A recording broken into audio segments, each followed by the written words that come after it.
बहुत समय पहले लीलापुर नाम के एक छोटे से गांव में गगन अपनी बेटी रुचि और बूढ़ी माँ रमा के साथ रहता था। गगन मजदूरी करके किसी तरह घर चला रहा था। रुचि 12वीं क्लास में पढ़ती थी और पढ़ाई के प्रति बहुत समर्पित थी। अपनी बेटी की लगन देखकर गगन हमेशा खुश रहता था। एक दिन रमा ने कहा, बेटा, मैं बहुत दिनों से सोच रही हूँ कि अब हमें रुचि की शादी कर देनी चाहिए। वह 12वीं पास करने वाली है और हमारी बिरादरी में लड़कियां ज्यादा समय घर पर नहीं रखी जाती। माँ, आप हमेशा शादी की बात क्यों करती हैं? उसे थोड़ा और पढ़ने दो। उसे अपने पैरों पर खड़ा होना है।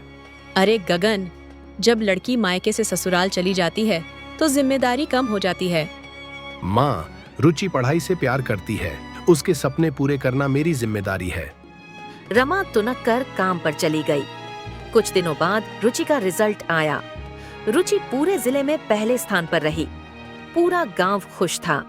कुछ गांव वाले खेत में गगन के पास पहुंचे। वाह गगन, तुम्हारी बेटी ने हमारा सिर गर्व से ऊंचा कर दिया। हाँ भाई, मेरी रुचि जिले में पहली आई है। लोगों ने उसे तुरंत घर चलने को कहा ताकि वे मिलकर खुशी बांट सकें। गगन जल्दी जल्दी घर पहुंचा। पिताजी, मेरी मार्कशीट देखिए। वाह बेटी, बहुत अच्छे नंबर हैं। मुझे तुम पर गर्व है। रुचि, पूरा जिला तुम्हारे बारे में बात कर रहा है। मैं चाहता हूँ तुम आगे पढ़ाई करो। हाँ पिताजी, मैं बीए करना चाहती हूँ। अरे गगन, तुम अभी भी इसे पढ़ाना चाहते हो? शादी कर दो इसकी। नहीं माँ, मेरी बेटी और पढ़ेगी। कुछ दिनों बाद गगन पैसे जुटाकर रुचि को शहर ले गया। वहाँ उसे अच्छे कॉलेज में एडमिशन मिल गया। स्कॉलरशिप और बस पास भी मिला। रुचि रोज आना जाना करती और कॉलेज में भी टॉप करती रही। 3 साल बाद पिताजी, मेरी ग्रेजुएशन पूरी हो गई। वाह, बहुत अच्छा रुचि। पिताजी, क्या मैं शहर में नौकरी कर सकती हूँ? बिल्कुल बेटी, आगे बढ़ो।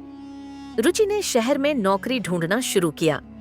पहली ही कोशिश में उसे एक कैलेंडर कंपनी में अच्छी नौकरी मिल गई। पिताजी, मुझे नौकरी मिल गई। मुझे तुम पर बहुत गर्व है बेटी। कुछ ही समय बाद रुचि की शादी समीर नाम के पढ़े लिखे युवक से तय हुई। समीर जी, मैं शादी के बाद भी नौकरी जारी रखना चाहती हूँ। मुझे कोई आपत्ति नहीं, तुम आराम से नौकरी करो। धन्यवाद समीर जी। समीर अनाथ था, इसलिए शादी ने उसे भी एक परिवार दे दिया। रुचि, तुम फिर से नौकरी ज्वाइन कर सकती हो। हाँ, मैं कल ज्वाइन करूँगी। एक दिन बॉस ने रुचि को अपने केबिन में बुलाया। रुचि, इस न्यू ईयर के लिए हमें कुछ अनोखा चाहिए। सर, हम डेस्क कैलेंडर, वॉल कैलेंडर और वॉल क्लॉक दे सकते हैं। इनमें हम देश के युवाओं, खेल और उद्योग जगत की जानकारी जोड़ सकते हैं। बहुत बढ़िया। इस बार कैलेंडर डिजाइन करने की जिम्मेदारी तुम्हारी है। जी सर, मैं जल्दी डिजाइन तैयार करूंगी। रुचि ने मेहनत से बेहतरीन डिजाइन तैयार किए। बॉस बहुत प्रभावित हुए। कैलेंडर छपकर पूरे ऑफिस और ग्राहकों में बांटे गए। सबको गिफ्ट बहुत पसंद आया। यह बात न्यूज चैनलों तक पहुंची। उन्होंने कंपनी से इंटरव्यू किया। सर, ये कैलेंडर देश के युवा और खेलों की जानकारी देता है। इसके पीछे किसका आइडिया है? हमारी प्रतिभाशाली कर्मचारी रुचि। अगले दिन न्यूज में रुचि की खूब तारीफ हुई। गगन के लिए यह दुनिया की सबसे बड़ी खुशी थी। समीर भी गर्व से भर गया।